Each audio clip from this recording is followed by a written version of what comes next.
platform.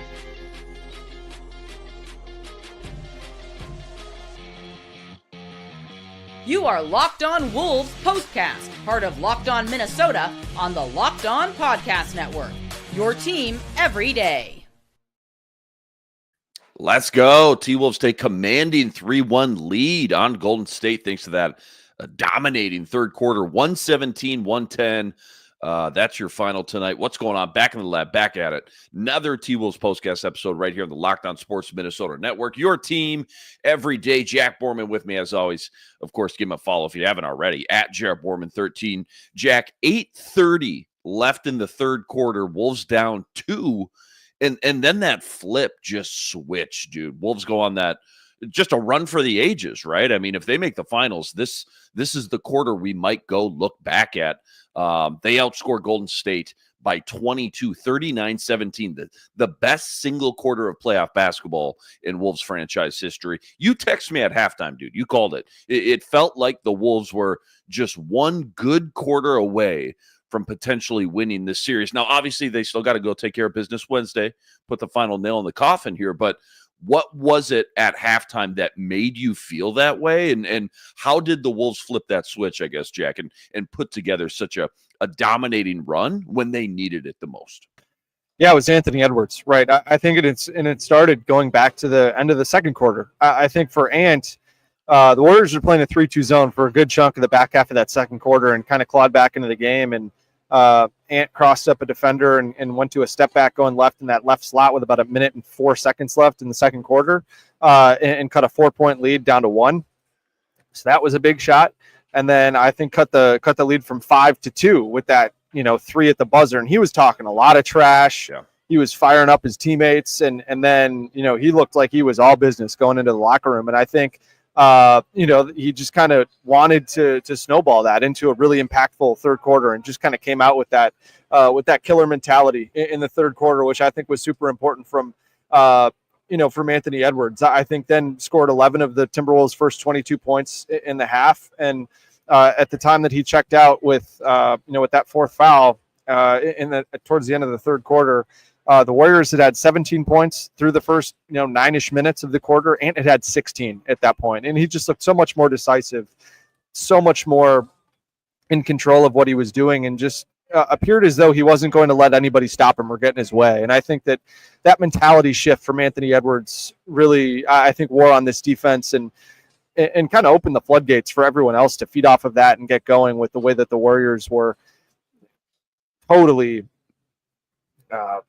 I guess just focused on him defensively, committing 2 and sometimes 3 guys to him. I thought that was super important. And then, you couple that with Jaden McDaniels and Rudy Gobert just absolutely tag teaming and destroying this Warriors offense below the 3-point line in the early part of that third quarter was just special to watch. And I think when you have 2 superstar level defensive players like that, both have it rolling at the same time as your superstar offensive player has it rolling on the other end of the floor, it can create these tidal waves that we've seen other teams wash away in. And that was certainly the case. And you could hear a pin drop in this arena for points of that third quarter when the Wolves just had everything working. They were spraying threes and the Warriors were trading tough, contested missed 2s on the other end that became 3s on the other end for the Wolves. So just a dominant display. And that was just a case of the Wolves getting in line behind their superstar and rode him effectively to the finish line, which came in that third quarter. It got quiet in there quick. You could tell from the broadcast. I know you're live right now in the Bay, Jack. You were there tonight as you were in Game 3, but it got quiet. You could tell it got quiet quick there in that third quarter when they went on that 17-0 run. Lots to get into. Biggest turning point, game MVP, a preview of Game 5 now back in Minnesota. But first, quick reminder: tonight's episode brought to us by Monarch Money. Monarch Money. Take control of your finances with Monarch Money. Use code LOCKEDONNFL at monarchmoney.com for 50% off your first year. So how are we feeling big picture? I always like to start here. Again, 117, 110. That's your final. Wolves go up 3-1. Just won both games in Golden State on the road. You're now 1 game away, Jack, from heading back to the Western Conference Finals for the second straight year. Obviously, that would also be a first in franchise history. What do you think the vibes are in that locker room right now? Yeah, I think the vibes have got to be pretty good, right? For the Timberwolves to get both of their stars rolling at the same time was super important. Julius Randle had 31, game high 31 points tonight. Anthony Edwards right behind him with 30.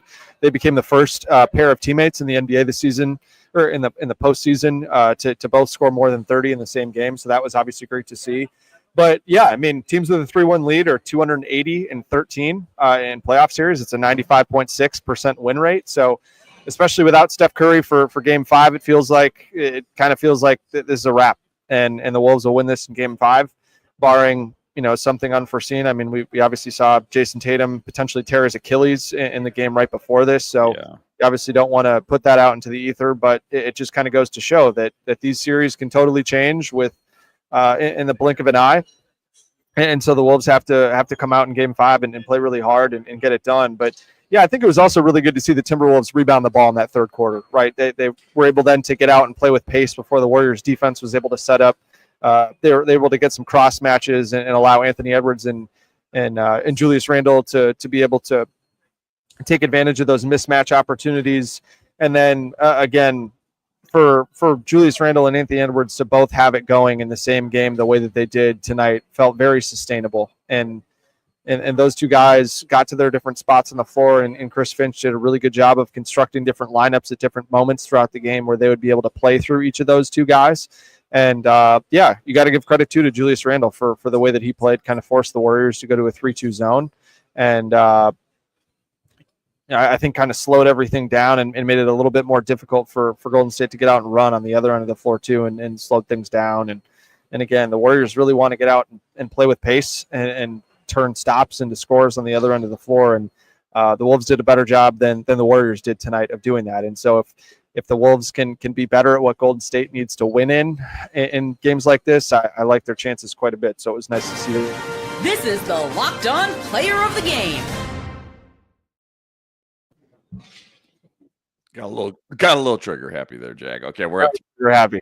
Greatest third quarter, greatest playoff quarter in franchise history. All right, game MVP. You were talking about how great Julius was. We absolutely just celebrated his game 3 on I guess that would have been Saturday night. But tonight, are you going back to that well? Ant with 30 as well. Who knows what this game looks like for Ant if he didn't get in that foul trouble and pick up that foul, which I'm sure we can talk about later as well. But tonight's game MVP, Jack, for the Wolves, who was it and why?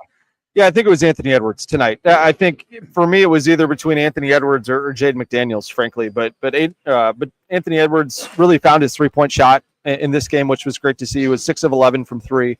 And that was kind of the first time this series that we really saw him get into a comfortable zone from 3, whether it was off the dribble, off straight catch and shoots. I think he did a great job of kind of pump faking and taking one dribble side steps into his threes, which was something he's been tremendous at all season long and continued that tonight.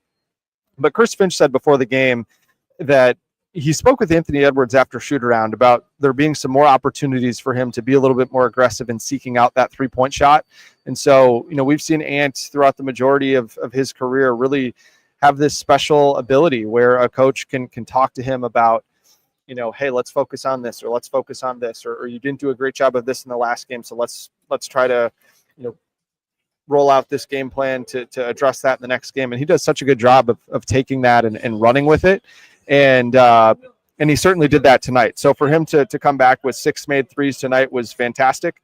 And I think, again, deserves a ton of credit for just the tone shift in that third quarter. I think was totally a case of an opposing star player sensing blood in the water, seeing some weakness out in front of him, and just truly believing that nobody could guard him. So that was great to see. Can you just elaborate just a little bit on the evolution of Jaden McDaniels? I know you talked about just heading into the playoffs. This dude has to be an X factor, right? Obviously Julius and Ant, they're going to get theirs, but who's going to be that third guy to step up and help them score? And we've seen this scoring evolution from last year to this year. We talked about the playoff experience some of these guys got going on that Western Conference final run last year, Jack. Jaden McDaniels, sure, only 10 points, but 13 boards, a steal, a block. And again, just talk about the impact he had outside of just the box score and what he means, Jack, for this entire team, more big picture during this playoff run. Yeah, I think for Jaden, it's just about being able to effectively fill the gaps however the game calls for it. And tonight, where the Timberwolves really needed that was on the glass. And the Timberwolves were getting crushed on the offensive glass in that first half. I mean, the Warriors missed 14 two-point shots in the first half.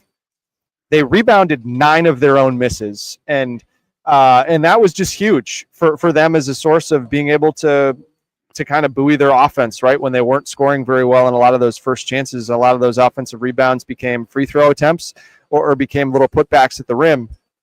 And for Jaden McDaniels, not guarding a guy with the ball in his hands at the point of attack, like we normally see him do, with him guarding Luka in the last series, him guarding Jimmy, and Jimmy being off the ball a decent amount in this game. Jaden was phenomenal in the way that he was able to rebound. So Jaden McDaniels in the second half of this game had 12 rebounds.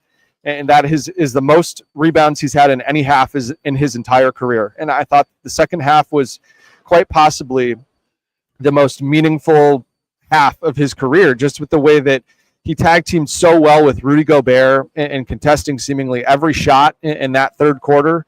And whether it was Rudy was out contesting a lot of the shots, but Jaden was the one that came up with a lot of contested rebounds. And then he pushed it and flew up the court and generated a lot of opportunities for the Timberwolves on the offensive end in transition and in semi-transition. And that can just kind of create some of those scoring avalanche and really loud scoring opportunities from beyond the arc or right at the rim for his teammates. And then, too, Jaden also did a really good job of attacking the rim off the dribble when he had smaller guys on him. And, man, I think Brandon Podziemski is probably going to be seeing Jaden McDaniels in some of his nightmares if the Timberwolves do come away with winning this series. I mean, you talk about some of the others for Golden State in this series, right? Brandon Podziemski had 11 points on 3 of 14 shooting tonight and 0 of 5 from 3. Brandon Podziemski, just 30 points, 9 of 40 shooting in this series, 22.5%. That 22.5% mark for Podziemski, this is per Josh Dubow of the AP. That's the worst of any player in a series with at least 35 shots since Pero Antic shot 16.7% for the Hawks back in 2014. So it's a historically bad, inefficient series for Podziemski. And then you look at Buddy Hield, only 66 points over 4 games. 38% from the floor. He is shooting 48% from 3, but the Wolves have done a really good job of forcing Buddy Hield to play below the 3-point line. I mean, Buddy Hield's taken 31 threes, but he's taken 24 twos, and that's a really good split if you're the Wolves. If Buddy Hield's taken almost 50% of his shots from below the arc, it's a really good sign for the Wolves defense. And then, Gary Payton II has only had 13 points in this series. So I think the way that the Wolves have been able to effectively defend those guys that the others on the Wolves, whether it be Mike, Dante, Nikhil, Jaden at times too, have all done a really good job of outplaying those other guys for Golden State. And again, I'm kind of grouping Minga in with the stars, I guess, or the guys that you would expect to be big time scorers. But for Jaden too, like he just totally played within himself for the entirety of this game. And I think when you're a role player in the playoffs, especially when you're on the road, we've seen Jaden McDaniels talk about how he relishes playing on the road because, you have all these people in the crowd that are against you. And I think he just finds a comfort zone in that. And it's fun to watch, especially as a defensive stopper like he is, to just really take his game up a level. And I think his teammates really feed off of that and his ability, like I said earlier, to just feed off the gap or to just kind of fill in all the gaps around what Ant and Julius and Rudy have done has just been a sight to behold. And I'll tell you what, Luke, if they get this version of Jaden McDaniels for as long as this playoff run goes, it would not surprise me if the Timberwolves punch their first ever ticket to the NBA Finals. Wow, unbelievable. Big words, but after a big game and a big performance, Things seem to be lining up right now for the Timberwolves. That's absolutely the case right now. Plenty more deep dive, including a preview of Game 5. What's that going to look like back at home, back in the backyard at the Target Center? That's all coming up, though, right after this. Quick reminder, tonight's episode also brought to us by Monarch Money. You ever go check your bank account and wonder, where did all my money go between dining out, online shopping, entertainment? It's so easy to lose track of this money, isn't it? Well, that's where Monarch Money comes in, your own personal CFO. Monarch Money gives you full visibility and control over your finances. And Monarch Money isn't just a budgeting app, it's a complete financial command center. You can track all your accounts, investments, spending, all in one place, so you stop just managing your money and instead you can start building wealth. I know when I started using Monarch Money, I realized how much money I was spending on streaming services alone every month. HBO Max, Netflix, Apple TV, Disney Plus, Hulu, you name it, I had it. But now I budget smarter and I save more than ever. Take control of your finances with Monarch Money. Use code LOCKEDONNBA at monarchmoney.com for 50% off your first year. That's monarchmoney.com, code LOCKEDONNBA for half off your entire first year.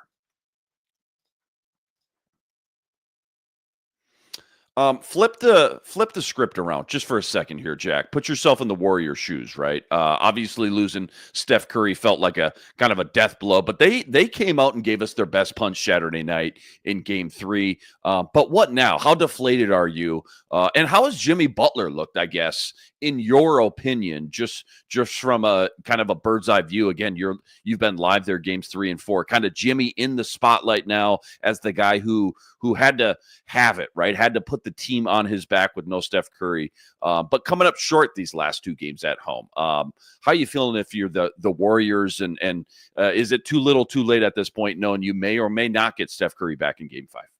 Yeah, I don't think there's a single soul in this building that feels as though the Warriors are going to come back and win this. I mean, when you consider that Jimmy Butler played phenomenally in Game 3, right, and felt like he really left it all out there in that game, and was super aggressive in that game. I think had 33 points, but tonight only had 9 shot attempts, and it was part of a better Wolves defensive approach to this game, which I was curious to see if they would deploy. You know, Mike Conley talked to shoot around a little bit this morning, saying that the Timberwolves needed to fight a little harder when the Warriors would bring screens, trying to force switches, especially when Jimmy or Kuminga had the ball. And I thought they did that tonight. I think that Mike Conley, especially early on in this game, set a really good tone with Jaden McDaniels guarding Jimmy Butler, that Mike just did not want to let Jaden switch off of Jimmy, and kind of bought Jaden some time to fight over some screens and prevent Jimmy from getting some downhill driving lanes. And that was super important. And you know, Jimmy, as a result, just wasn't able to get into the paint at the same rate that he was in Game 3 when he was forcing a bunch of switches, and the Wolves were complying with those, his kind of requests to force a switch. And he only had 9 shot attempts tonight. And you think about, Draymond Green, Buddy Hield, Brandon Podziemski, Jonathan Kuminga all had more shot attempts than Jimmy Butler tonight. And if Jimmy Butler is going to be 5th on the team in shot attempts with this offensive talent around him, the Warriors effectively have no chance of winning the game in my mind. And again, I think Jimmy Butler also is still not quite 100% from that tailbone injury that he took. I think that, I've seen some people in the chat talk about how Jimmy just does not want to drive at Jaden or Rudy. And I think there's definitely some truth to that. But I also think that Jimmy Butler is kind of shying away from some contested layup opportunities where he may end up on the ground and re-aggravate that tailbone. So I think that may also be part of the calculus there. And one last note on Jimmy too. I mean, he was a team worst -30 in this game tonight. I mean, you look at how the Wolves performed while Jimmy Butler was out on the court. Tonight, the Wolves won those 34 minutes, 94-64. And while Jimmy was on the court, they had an offensive rating of 91 and a defensive rating of 136. So they were pretty terrible on both ends of the floor, and he just wasn't able to meaningfully impact the game on either end, which was kind of a bummer if you're a Warriors fan, because that's kind of step one in building a winning formula for the Warriors against the Wolves. So I think Jaden McDaniels deserves a lot of credit, but I also think the Wolves coaching staff and then some of the other Wolves defenders deserve a lot of credit for the way that they really fought a lot harder to prevent Golden State from forcing all these switches, getting some more of their favorable matchups with, putting Mike Conley or Dante DiVincenzo or Naz Reid in space against Kuminga and Butler. And I think that's a huge reason why you saw those two guys go from a combined 63 points in game 3 to just a combined 37 in game 4. Love this comment. Somebody called you delusional, Jack. Do you like your steak well done? Do you prefer Crocs? Choose gum past its flavor length. Maybe delusional for all that, but not your T-Wolves takes. Hey, where does Coach Finch, what's his role then, I guess? Not just in this series, not just tonight, Jack, but just the entire year, coming off that Western Conference Finals loss, right? Luka basically takes you to the woodshed. You come back this year and you make that monster trade for Cat. Coach Finch, you've always been a huge Coach Finch supporter. Just how proud are you, I guess, of just what he's put together during this playoff run so far, and how basically an opportunity to give him some flowers, I guess. What have you liked the most about what Coach Finch has done during this series specifically against the Golden State Warriors? Yeah, what I've liked the most is that he hasn't let small sample sizes of an individual game really dissuade him from what he's done the majority of the playoffs and these crunch time games down the stretch of the regular season in terms of the rotation, right? Dante DiVincenzo, Nickeil Alexander-Walker, Naz Reid have all really struggled at different points in this series, and he really hasn't altered their minutes very much outside of some foul trouble in some of these games, but he's stuck by all those guys and told them, just go out and play your game and focus on what you do well, and nothing changes in terms of what you need to focus on, right? Just pay attention to detail with the game plan and try to execute the game plan as best you can, and then let everything else kind of come from there as it may. And I think that the way that he sticks by his guys and breathes confidence into these guys makes a huge difference. You saw Dante DiVincenzo play a lot better. You saw Nickeil Alexander-Walker play a lot better tonight. And then the other aspect of it too is, I was just reading that Anthony Edwards on SportsCenter said that Chris Finch said that the team played like some losers in the halftime locker room. I mean, he just knows what buttons to push in terms of the emotional management of this team, how to fire certain guys up, how to breathe confidence into other guys, and the biggest thing that I think the average fan may not understand about an NBA locker room or different guys in this team is you can't talk to every guy the same way, right? This isn't high school basketball where the coach is just going to be a complete hardo and just yell and scream at everybody and expect that everybody's going to kind of rise to meet his or her communication style. I think Chris Finch totally knows that he can't talk to Anthony Edwards and Julius Randle the same way that he may talk to Rudy Gobert, Jaden McDaniels, or Nickeil Alexander-Walker. Like, all these guys have different unique personalities, and I think he does such a great job of finding the right tune to strike with and chord to strike with all these different guys, and that's super important. And I think the way that Chris Finch has kind of shown each of these guys, whether it be through film or through just conversations that he's had, showing them the blueprint for how they can individually be successful, and then kind of how all of those individual blueprints kind of weave together to create something that is collectively great. And I think that where that shines through the most is probably with Julius Randle. I think Chris Finch, even in moments early in the year when it looked really rough with Julius Randle, was adamant that he would be able to pull out, or he would be able to see a version of Julius Randle that we've been seeing in these playoffs. And I think that he deserves a lot of credit for the way that, especially once Rudy Gobert went down, he found some ways to try to get Julius Randle in the middle of the floor more, starting to set more screens for Ant, having Julius and Naz set screens for Ant at a higher rate than Rudy Gobert is, to put Rudy Gobert more in the dunker spot. And I think that actually increased the touches that Rudy Gobert got as a scorer. It opened up some spacing in the half court for everybody to work. And I just think it's just kind of the layering in of finding one thing here, finding one thing there, and then just kind of subtly layering all those different things in to create an offensive kind of structure of concepts that I think is worked really, really well. And you add that with, all the personality and emotional management skills that he has as a head coach, which in my opinion are equally, if not more important than the schematic. The schematic abilities are pretty special. And so I think it's no question that Chris Finch is the best coach in franchise history. And now he's proven that with, having the most wins in franchise history in the postseason. But, all these guys swear by Chris Finch. And I think that's also something that you don't always see in today's NBA, that, it's not that guys will openly bash their coach. It's just that they aren't as quick to praise their coach. And, right. and all these guys are super quick to praise Chris Finch. So it's been great. And it's been great to see him, Luke, standing up, patrolling the sidelines, right. Being in all these huddles, because we didn't get that last season. We didn't see that. Knock on wood that continues. Butterfly effect. Who knows? Maybe things look different in that Western Conference Finals.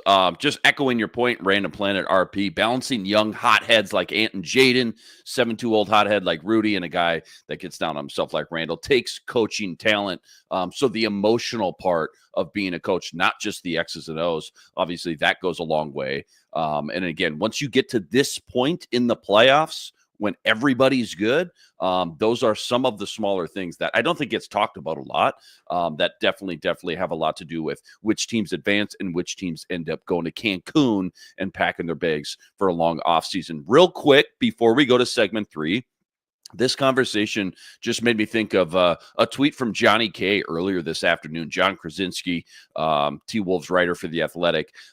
Been thinking about this a lot lately. I really think fans have not caught up on what team building is like in this new CBA. Every team does things that make you want to pull your hair out. Most games are going to have wild swings. All teams are flawed now. It's closer to the NFL as far as parity goes than ever. It seems like some fans watching expect maybe something closer to perfection than is attainable nowadays. Critiquing is more than fine, but context has to be considered. This is the new age of the NBA, and I think that's a good thing. Just your quick knee-jerk reaction, your 2 cents on that as far as the CBA and just how much different the NBA, I guess, looks maybe than what we were compared to or I guess grew up watching, I guess, even just 5-10 years ago.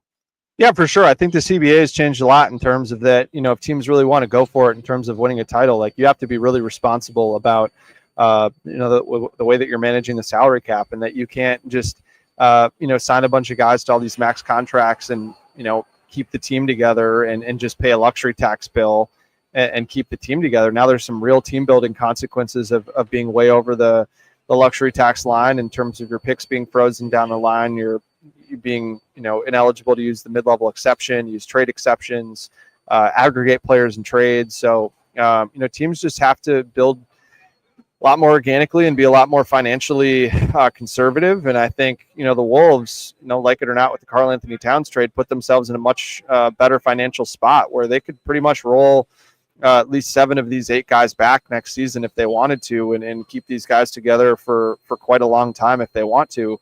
And I think what's really difficult now is that if you want to front load your team with, 2 or 3 stars that are all making max money, it's really difficult to on the back end of your rotation have, if you're going to play 8 guys in a playoff series, it's really hard to have, those 3 guys off the bench that you really trust, because it's hard to go out and find those guys with those, mid-level exception type contracts at, now 10, 11, 12, 13 million dollars. I mean, look at the Denver Nuggets, right? They're playing 6 guys in the rotation because their contracts are so front loaded with their top 4 or 5 guys that they have these young guys coming off the bench and Strother and Peyton Watson and Jalen Pickett that they just don't really trust. And so that's why you've been seeing them rolling with their starting 5 plus Russell Westbrook, right? But that's why it's really important that the Timberwolves have been able to kind of find some of these lower cost players that are, have been able to be impactful in small spurts. When you look at Jalen Clark and TJ Shannon going forward, and the Wolves are going to have,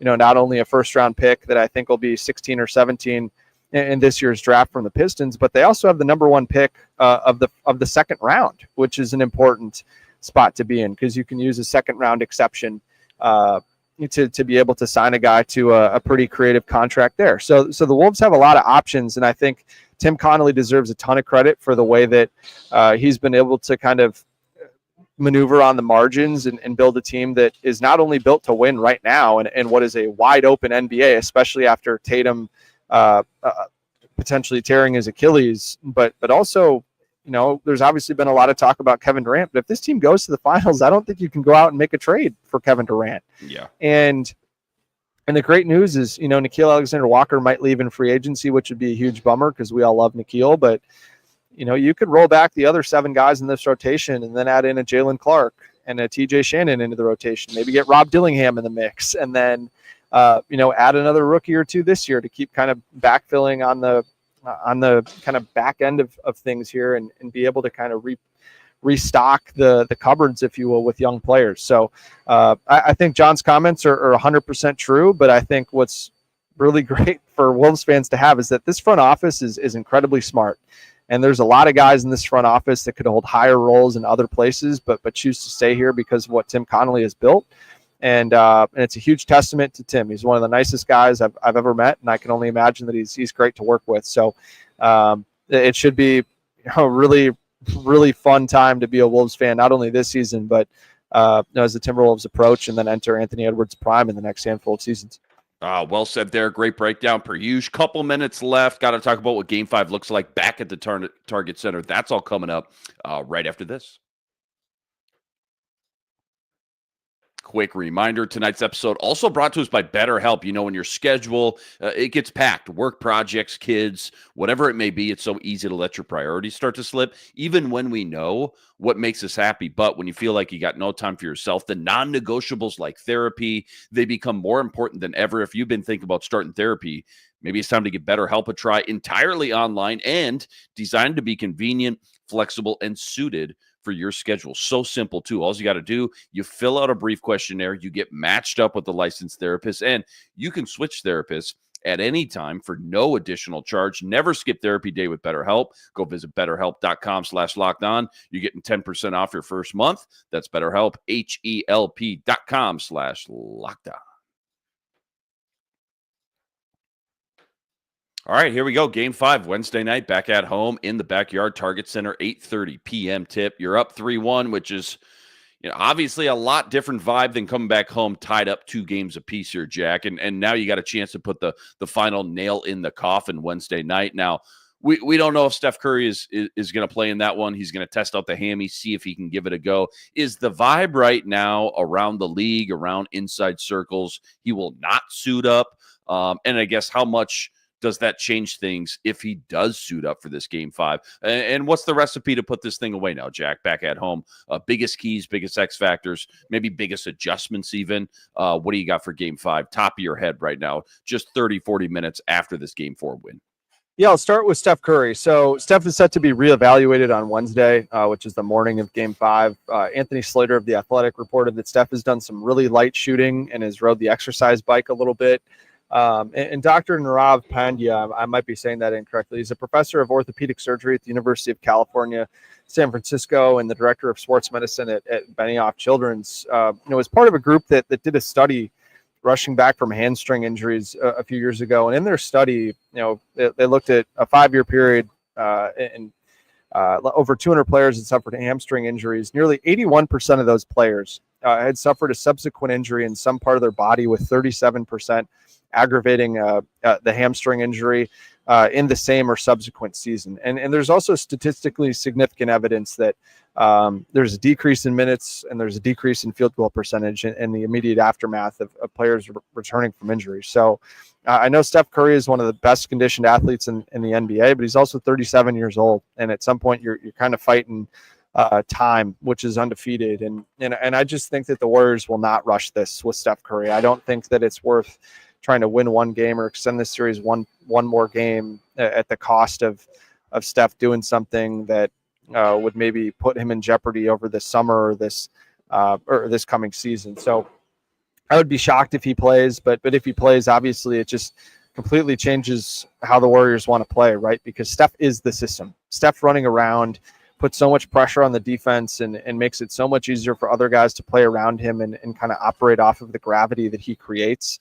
And I think creates just so many open shots for everyone else, not to mention just this Warriors offense is pretty devoid of scoring on nights when Jimmy Butler doesn't have it. So I think that would totally change the calculus. But again, I just don't think that even if Steph Curry were to play, that they would be able to play him more than, 20 or 25 minutes potentially in that game. So let's operate under the assumption that he's not going to be out there. I think that's a safe bet.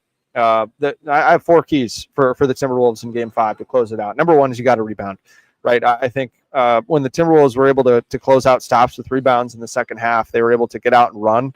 And so I think when they were able to get out and run, what was great about that is, the Warriors defense wasn't able to get set. The Warriors shell defense is phenomenal. And I think they've done a really good job of rebounding and then running off of stops when they do get in that shell defense. So the more the Wolves can run off of stops, prevent the Warriors from getting set up on the other end, that'll allow Anthony Edwards and Julius Randle to find those, attackable advantages that they can create in single coverage. And then too, with the second chances too, just bailed out so many good defensive reps for the Wolves and allowed Golden State to get little bunnies at the rim or get to the free throw line. And the number 2 thing right off of that is don't foul.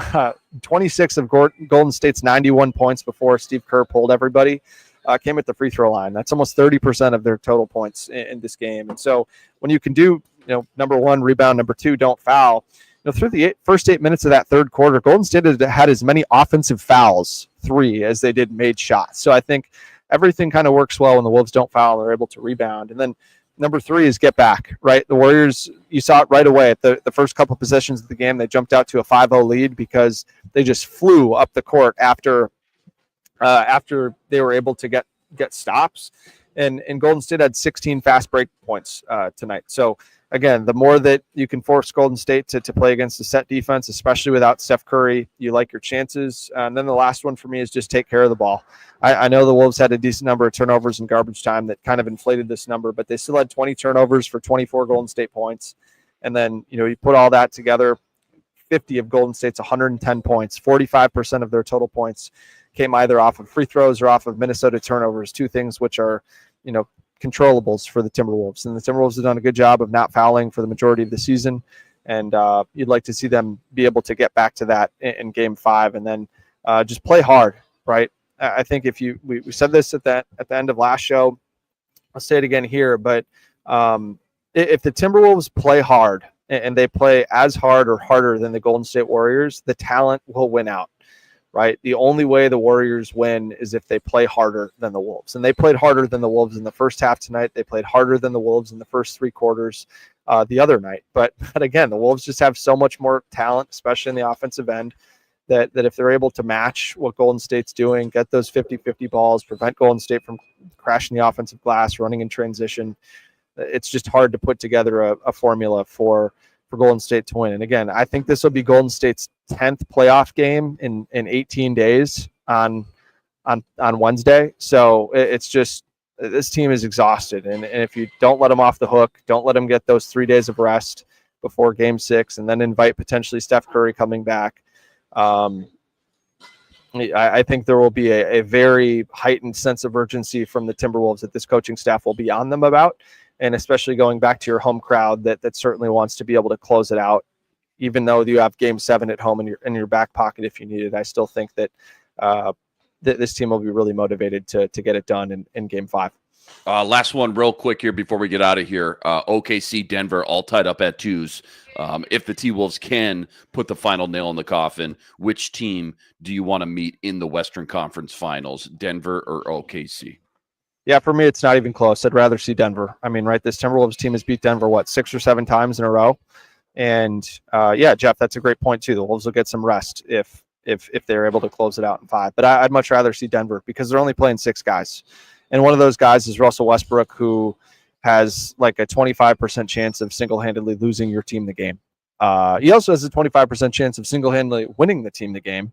But against the Wolves, we'll see. I just think the Wolves have so much experience playing Denver and have played them super, super well. And again, with Denver being banged up, Aaron Gordon's got the calf issue. Michael Porter Jr. is playing through an injury that in the regular season he would be out for 4 to 6 weeks for, and that left shoulder.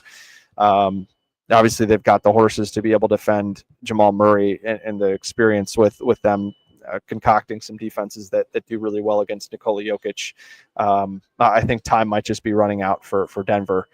So, if Denver's able to survive long enough to get to the Western Conference Finals, I think the Wolves could take big advantage of that. But then again, also the Timberwolves won their last 2 matchups against the Thunder and did a really good job, and that was kind of the jumping off point for where those small ball lineups with Naz Reid and Julius Randle really started to blossom. So I think you've got to like the Timberwolves' chances against either team, especially considering the way that Oklahoma City has really, really struggled to score with Shai Gilgeous-Alexander not able to draw as many fouls as he has in the regular season or get quite as comfortable as he was in the regular season with the increased level of contact that's being allowed in the playoffs. So I think the Wolves have to feel really good, but first thing you got to do is take care of business in Game 5, and hopefully they can get that done, and we can have ourselves a little weekend off and do some things outside of basketball and get ready hopefully for a second straight trip to the Western Conference Finals. Well, we'll have an opportunity to actually dive into some NBA mock drafts. Does any of this matter,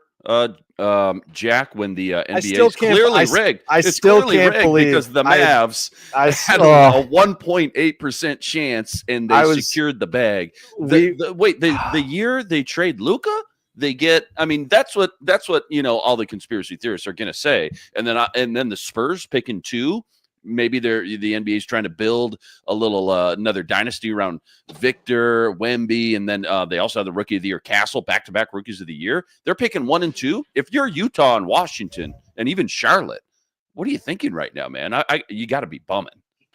You got to be bumming big time. I think it's the 3 teams that tanked big time got kind of hosed, but.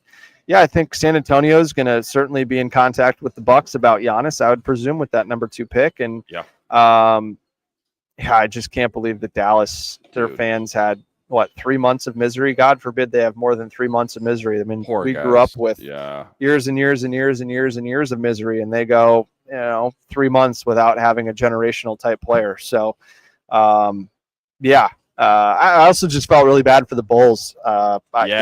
That's another they kind of got hosed and all of that too. So, we'll see what happens. But yeah, I think too the draft will kind of be a tight turnaround after the finals, considering that the Wolves will very much be in the conversation at the draft with having 2 picks in the top 31 of this year's draft. Yeah, well said there. T-Wolves again put together the best quarter of playoff basketball in franchise history. That 3rd quarter, they just trounce the Golden State Warriors from the 8:30 mark and on in that 3rd quarter to beat them 39-17, 22-point advantage. And that was enough to hold on. 117-110, that's the final. They do go up 3-1. Anthony Edwards, 30 points. Julius Randle, 31. We're back at the Target Center in the backyard Wednesday night. That's an 8:30 tip. Before we get there, though, huge shout out to all you guys, all the everydayers out there that always make us your first listen. All you guys coming in the chat with us from game to game. 1 a.m. right now, Central Standard Time. You guys are chopping it up with us. Make sure you like and subscribe if you haven't already. And please go follow Jack if you haven't already at GR Borman 13. He's live from the Target Center for every home game. He's live at the Bay right now. He's hopping on the early flight tomorrow, heading back home for us. Again, Game 5 Wednesday, another late one, 8:30 p.m. tip. But we'll catch you right here, same time, same place. Until then, signing out.